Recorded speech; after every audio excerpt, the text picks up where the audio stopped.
Hi guys, welcome back to my YouTube channel. If you're stopping by for the first time, please subscribe to our channel so you don't be a stranger. I'm going to be teaching you today how to sculpt the brows without carving. Stay tuned.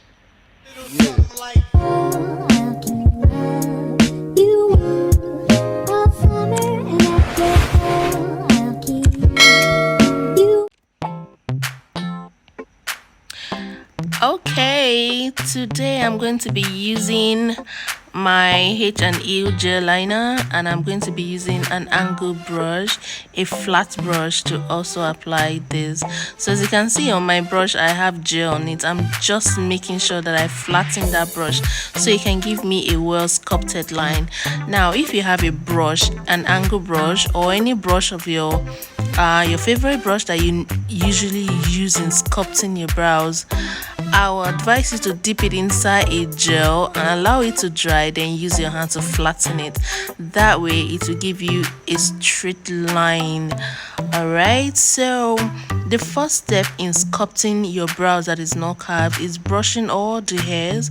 This one is even small. Like, we have seen some brows that is so bushy. It's never a problem. All you need to do is to know the shape of the brows that you want, and while you brush all the hairs of the brows in the middle, just like I'm doing right now, put it in the middle. From the top you brush it up, you brush it down. From the down parts you brush it up, so making sure that they are all in the middle. So when you do this, your brows will look like a normal size, not trying to accommodate all the hairs of the natural brows. At the end of the day, the size of your brows will be so big. So when you brush them all in the middle, it helps you to get an appropriate size of the brows. Okay, so that's what you're gonna do. You outline the shape of the brows. As a makeup artist, I know you already know what to do. Like, you already know the shape of the eyebrows. All right, that's not a problem. We're not into that today.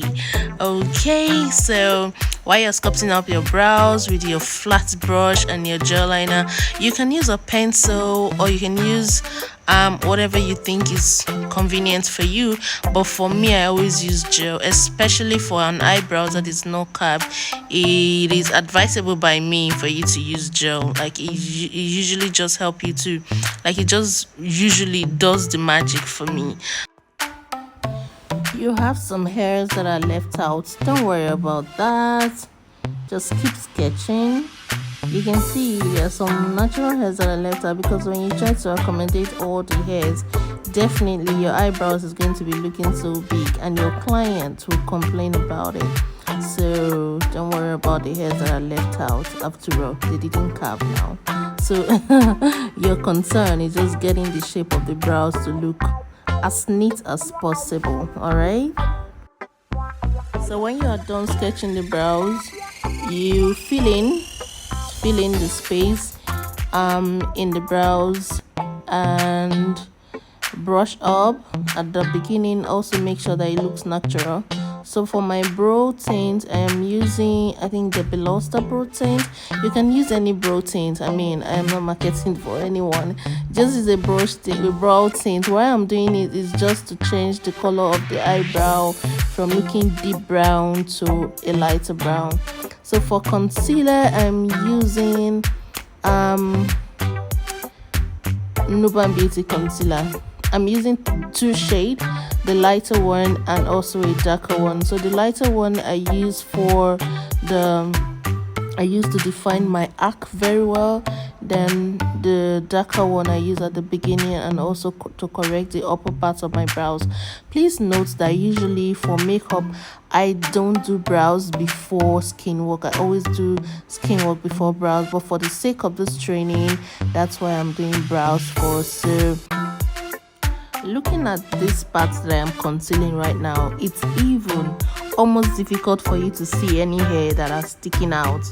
Really, I'm not saying you should use too much of concealer, but the fact is, once you have concealed that part, is almost difficult. What you just see is just little hair, and that also depends on how hard the hairs of the client is.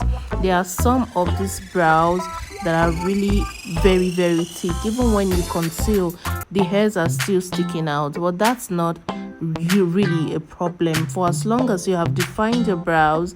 And that's why I always advise you to use gel, because gel really does the magic.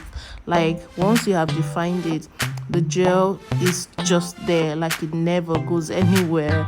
All right, so as you can see, I'm sure you can see little hairs that are there sticking out. I mean, who cares about those hair now? Who cares? Because nobody does. Like, take a look, like take a closer look at the brows right now. It's so well sculpted, and every client who didn't make the sacrifice to carve their brows before makeup will be happy once you have done these brows on them. So yes, this is to teach you how you can achieve a well-defined and a well-sculpted brows without bothering or worrying about carving the brows of the client. I mean, if she doesn't want to carve her brows, that's totally fine. So you can follow this step, and I'm sure you're going to get good. And don't forget, practice makes perfect. If you practice regularly on everything we've taught you about sculpting the brows without curving, I'm sure you're gonna get it right. So leave a comment for us. If you have any question, please ask us questions, and don't forget to leave a comment about the topics you want us to bring to you. And as always, we're always here to teach you. And let's not forget, yes, of course, you have to use your blending brush to blend out your concealer so it can look as neat as possible. I hope you enjoyed this class today, because as much as I enjoy filming it, I also enjoy talking about it. If you do enjoy it, do not forget to like our video, subscribe to our channel. We don't want you to be a stranger. We want you to be our friend. Be the first to receive a notification if we post any upcoming video. So we're hoping that you subscribe to our channel. Thank you for watching. Mwah.